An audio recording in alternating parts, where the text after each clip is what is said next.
The Isaiah Factor Uncensored starts right now. And welcome to The Factor Uncensored. Thank you for joining us tonight. Now, we're jumping right into some hot topics making headlines all around the country. We begin with a bill that could protect the police and leave your ass beaten like a piñata on a Tuesday night when no one's watching.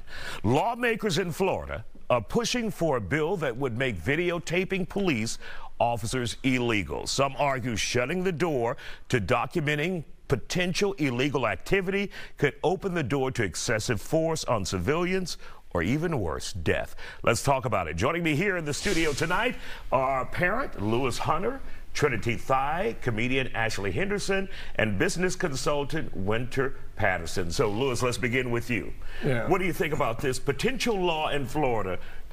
Put your camera down or you go to jail. Shocker. Or your cell phone down. Yeah, shocker. I mean, if, you know, especially with all of the events that have led to young people, particularly black people, dying at the hands of law enforcement, it's no surprise that they would not want filming to be stopped. You know, but if you look at like the 5 officers in Tennessee, you know, that killed Tyree Nichols, that was a street camera. You know, but the only way that something like that can really reach the public is if it's videoed by a third party, you know, because otherwise it's my word against theirs. And I think that that law enforcement for years, it's the bad ones anyway, they have leaned on that my word against yours. Right. And their word will always trump the average citizen. A grand jury and a jury will always believe the officer. They'll always side with that officer. So I think that cameras are the great equalizer in this, and you need it. All right, Winter, what do you think about this? Your thoughts on this? Getting rid of people filming or videotaping police when it comes to cell phones and or cameras. Yeah, I read the article and I thought it's really unnecessary because there's already laws that prevent us from getting in the way or obstructing an officer's job. So making it so you can't film, it's already unnecessary. Like if the fear is that I'm going to obstruct justice or I'm going to get in the way, then you already have a law for that. So it sounds to me like they're trying to, you know, defer accountability. There's no accountability for the officers. Trinity, your thoughts on this? Like she said, accountability. Like, you know, we live in an age where it's basically like if it doesn't happen, it doesn't get recorded. It's basically, nothing literally happened. So thank God that there was somebody recording. There was a law that, you know, officers have to have on their cameras. You know, like things like that are very important, especially in this day and age where, as we've seen, you know, things get swept under the rug all the time. And we can take the George Floyd case, for example, where there were people out there, officers had on cameras, but that would have taken time. Right. And that would have taken a release from the city before we would have seen that. But people had cameras instantly sharing what happened out there, and that caused the outrage and the pushback that we've seen, Ashley, only a couple of years ago. Absolutely. Actually, being from Minnesota, being from North Minneapolis to be exact, I definitely understand the impact that being able to record what's going on around you has, you know what I mean? In so many cases and instances, we've seen that it's always a third-party recording that helps further certain citizens along in their cases, you know what I mean? And so we know that if passing a bill like this, if this happens, who that's going to affect negatively. And cops have always done that kind of huddle, ass-whooping type thing, you know, where they crowd around. So they cover the cameras, or they at least try to, you know, and but you need someone there, as she said, to not obstruct what's going on, but at least be able to document it. That's fair. But you know, also too, it's so traumatizing to know that you are being recorded and looking into the camera and knowing that you're doing something wrong and you still don't care because you are supposed to be above the law, or, you know, doing something that is supposed to be protecting, but in actuality you're not. You're abusing, you know, your rights. Let's go on to the next one. New legislation in Arkansas, guys. It is now illegal for minors to use social media without their parents' permission. Now, do you guys think this is a good idea?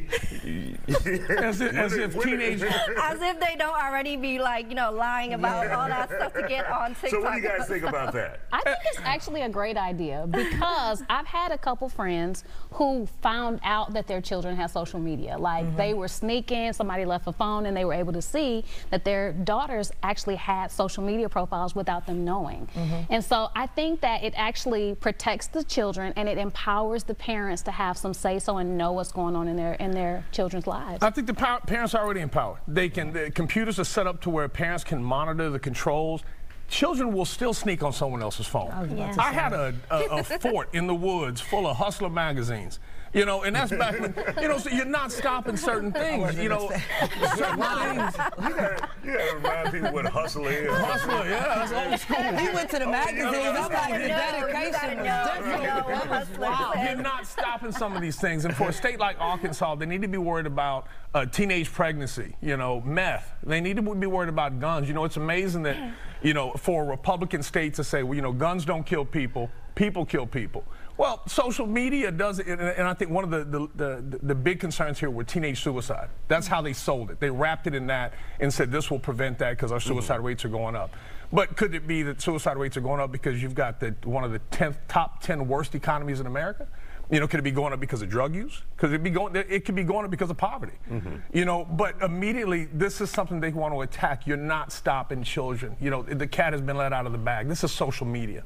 No one's It's easy and red meat. Absolutely. For those who want it. It's out of the bag. I think it's a good idea, but I think it should be. I think it's a good idea, but I think it's unrealistic, right? Like you said, the kids are going to figure out a way. I do, however, feel like you can figure out a way to make it not as accessible to kids. So maybe, like they said, make kids under 18 pay for it or something. But I mean, they're gonna lie about their age. There's really nothing you can do about it. Like you said, it's already been done. Kids you know will what I find mean? It's a way. already ruined. On to Airbnb versus the hotel discussion. Homeowners in the Houston-Montrose area are pushing back against a plan that would bring 6 brand new Airbnbs into the area. Now they want Airbnbs to be treated like hotels, and this means that they would have to fall in line with ordinances which include permits and penalties for not following rules and limit where all Airbnbs could be located. And of course, we're hearing that there's also some ordinances in the city of Katy as well. So is this the pushback? Are people tired of Airbnb? And what do you think is at the root of this? I would say, as you know, I'm a real estate agent and I deal with a lot of investors. Typically, I understand what they're saying because a lot of these older communities, they don't want, you know, a lot of traffic. They don't want investors to come in and bring the value of, you know, their neighborhood down. But to be honest, you really have to be a knowledgeable investor. You have to have the right team because, you know, like structure-wise, you don't want to come in and damage like that one segment you had that guy stand in the middle of the street with a big old sinkhole. Yeah. Things like that could happen if you don't have the right team and you're not having the right structures and blueprints and plans. So I'm not against Airbnb. We got time for one more. Who's going to take it? I actually want to speak, but I want to hear what he has to say. So, no, I was reading an article about this, and the thing that upset me was be quick. The guy who wanted to purchase it was a black guy, and it just concerned me. Like, would we have got this same pushback if it was J.J. Watt and not this African-American football player? There you go. Thank you guys for joining us on Hot Topics tonight.